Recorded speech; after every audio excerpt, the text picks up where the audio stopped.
देखुथा जंगल को काटी काटी कल कारखाना सहर बसाउथा जनसंख्या बढ़ी जाऊ धरणी को जर हे सागर जलपतन अचानक बढ़ी जाऊ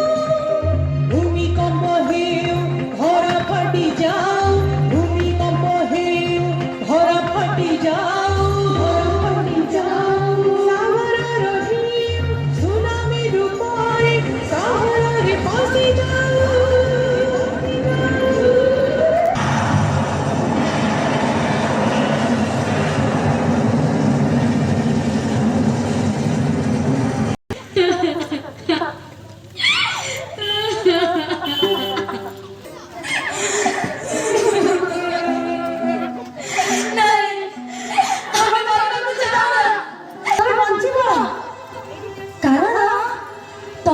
मनुष्य जीवन सूत्रधार तमें मैंने शिक्षित सुस्थ सबल हेले मनुष्य जाति को आगे नहीं पार तमें मो कथा मानी